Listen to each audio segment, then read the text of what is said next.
Segment that we've done on relationships 101, and we're going to be talking about how to improve a relationship, how to improve yourself, improve your walk and your lifestyle with God, and also how to pursue a godly relationships, and what are some of those things that people are looking for in a godly relationship. You need to hear this. Not only that, for those of you that are not Christians, this may be something that you may be interested in on to how to improve your walk with God, improve your walk and your lifestyle of living, marriage, relationships, and all of that blah blah blah. So stay tuned. Peace.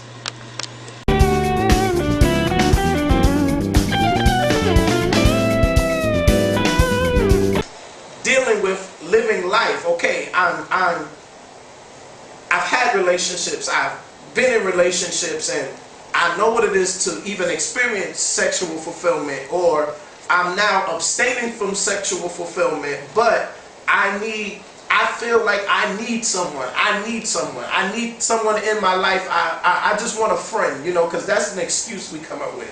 I want a friend. I just want somebody to talk to. I just want somebody to go out and eat dinner with. I just need somebody to be there, somebody to listen, somebody to hold their ear to what I'm saying. What would you say to someone who's dealing with that I need someone? That's their expression. I need someone. I need somebody in my life. Well, I can say that for myself, because I find myself certain nights, certain days, where I'm feeling lonely. I say, you know what, I want to go through my little black book and I start calling people I know. I strongly recommend that you let everything, you give your heart content to the Lord, because He hears everything. He's always there. He's pulling at the Father's ear. He's always there listening. He always responds back. He's always with you. That's one thing I've had to learn. Like nights I felt lonely in my room, like this is kind of bugged out. Like I'm all alone. Like everybody else is out there doing their thing, and like I might as well call somebody up and just try to get some company. But not every company is good company. People act like they're listening, but in actuality they're actually just not even caring what you're saying. It's just falling on deaf ears. Even if you go out with company before, like people are so busy text messaging, you trying to spill your heart out to them. They texting their friends or whatever, and they're not even hearing a word you're saying. Go out to eat with them, not every meal is good for you to eat with them, because they're not really your company. You can want something, but what you really need is the Lord. I'm not trying to sound fanatical, but it's the truth. I've not had this much peace in my life. In my whole 20 years of living, I have not had this much peace until I really devoted myself to the Lord. And He's been there. He's been there. He's given me peace. He's given me sound mind, sound heart. It's amazing. I'm not trying to sound fanatical or sound like a good church boy, but it's the truth. When I was younger, I was always critical of my mother. Mom, you go to church too much. But now I see why. Because it's the Lord. It's the word that sustains you. It's the joy of the Lord. It's my strength. And that's the God-given truth. This world will take you out in a heartbeat. As far as attaching yourself to relationships and things of that nature, and giving yourself over to lust and feeding your flesh, God will do one of two things. He'll either take you out, or He'll remove that thing, so that way He can do what He needs to do with you and through you, so you can fulfill that role that you have in your life that He has assigned for you. So for those of you that are out there that are struggling, saying, okay, yeah, that's all right, I need more church. I need to read the word more. I need to talk to my pastor more. I need to develop a relationship with people that are godly. I know that's where you're going to come from. So Breon, I know that you have some extra comments. Can you please take us just a little further? Yeah.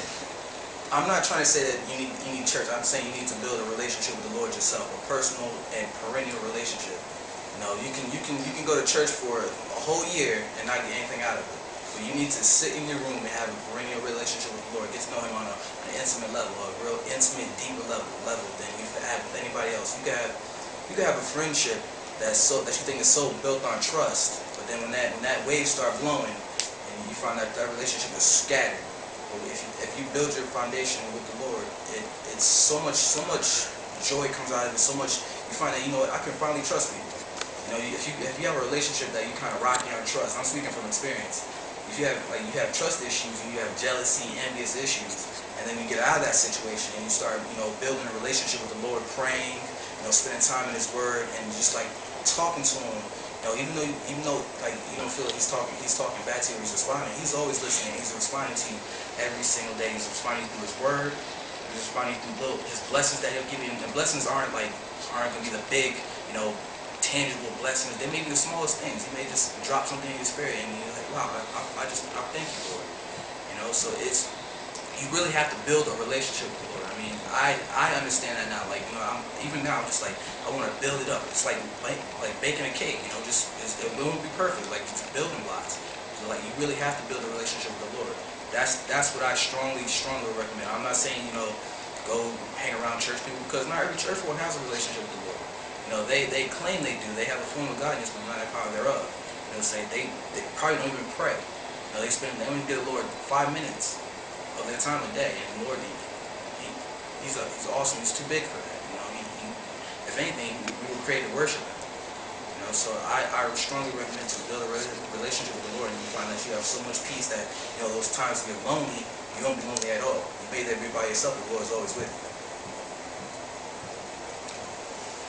So again, this is for those of you that are sitting here saying, okay, now, all right, Breon, now, all right, Michael, what does me developing a relationship with God have to do with my horniness, me being horny? What does it have to do with me wanting to cheat on my wife? What does it have to do with me being unfaithful to my spouse? What does it have to do with me desiring to masturbate? What does it have to do with me burning in my flesh and me feeling like I have to fulfill these urges, and you're telling me that I need to develop a relationship with God, and I need to have a relationship with the Word, and I need to get to know God in a more personal and intimate way? I know all of that. But what my personal comment to you is this, is that that's part of our problem. A lot of people, we've been going to church, but the church is not in us.